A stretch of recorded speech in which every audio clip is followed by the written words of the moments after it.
Okay, thank you and good afternoon, everybody. I hope you had a great weekend, and if you're like me, you're able to get some new blisters on your hands from working in the yard. So I want to thank the people of St. Louis region for your continued diligence and all the steps that we're taking to flatten the curve and bring our infection rate down. These evidence-based measures are really making an impact, and that's critical now. And they'll continue to be essential as we plan for the gradual and safe reopening of the economy in St. Louis.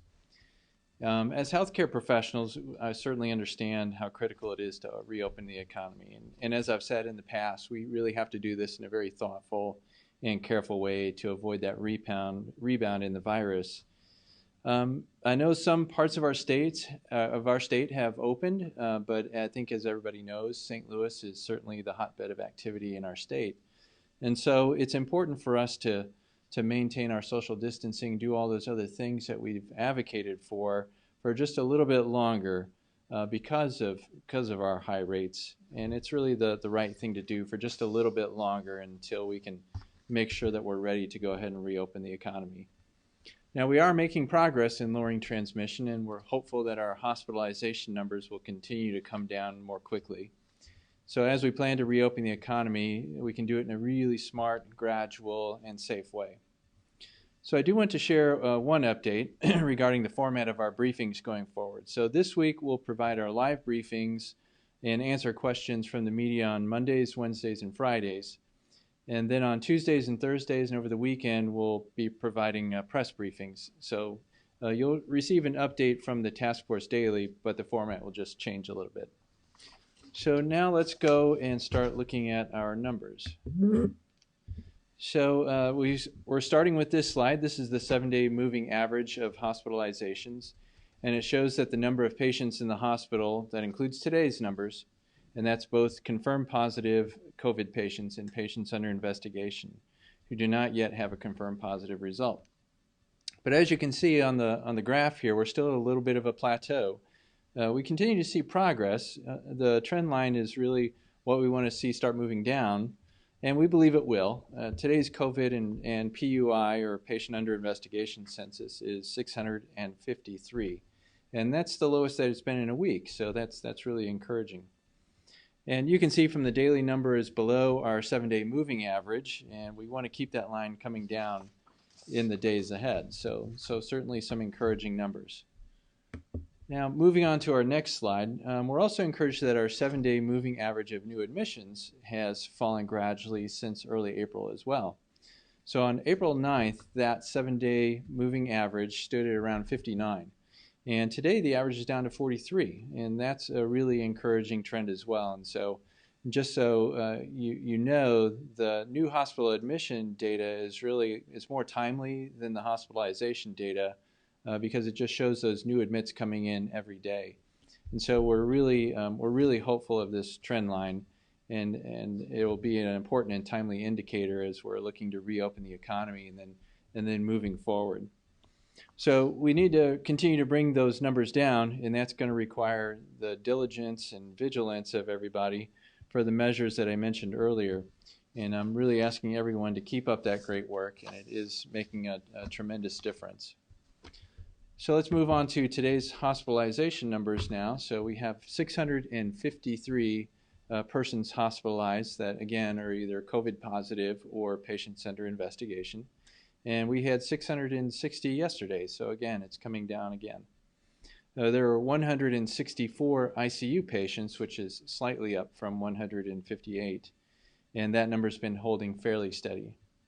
We had 110 patients on ventilators, which is down from 117, and that number has been holding fairly steady.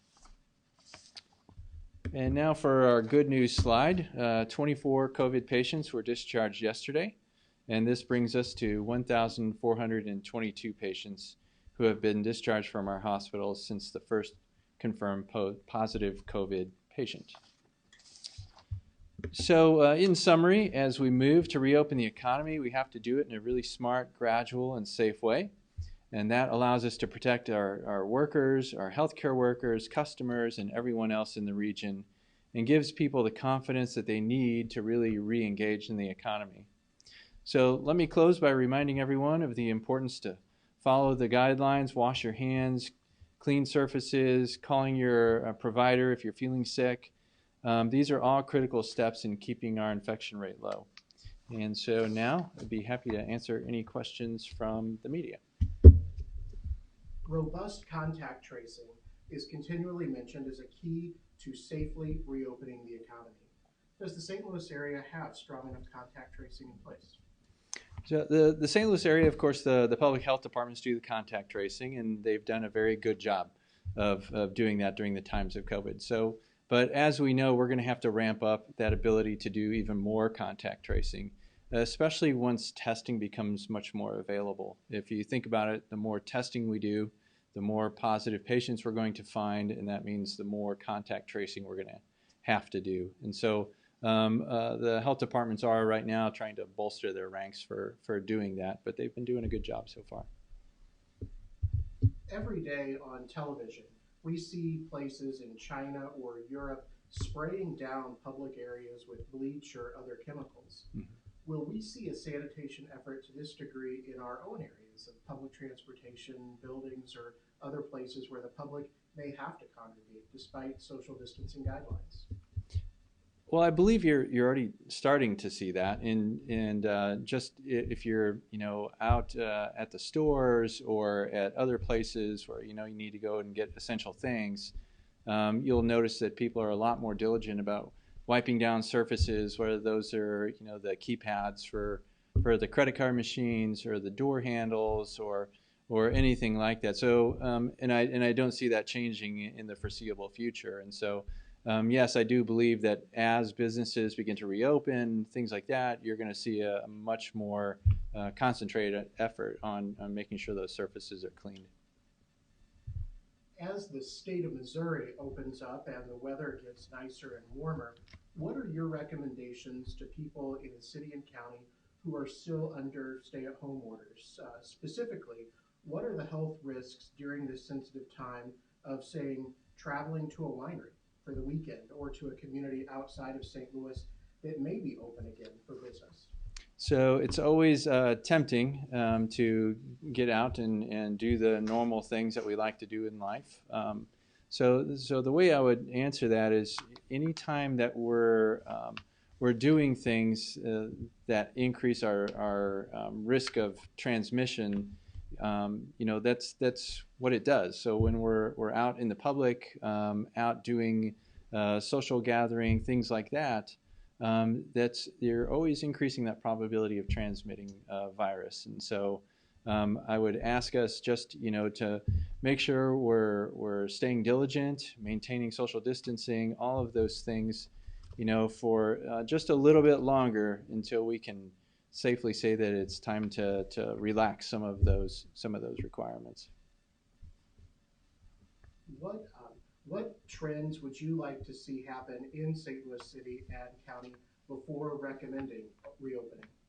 Yeah, the data that we've been following is it's a pretty solid data path, and so you've heard me talk about following a number of cases before from testing. That's always challenging because the testing data comes in at different time intervals, and so it's tough to see trending on those.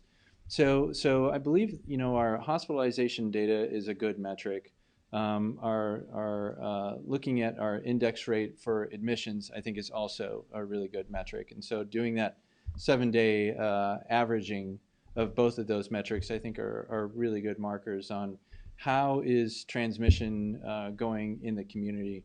We also, have some other data efforts ongoing. So we're continually trying to look at different ways of looking at the data to see if it's telling us something different, like where are the hot spots in the community? Is this a community spread, or is this from a concentrated area, something like that? And so we're continually looking at the data to see if there's something that's even better that we can use. But right now, those are our two solid ones.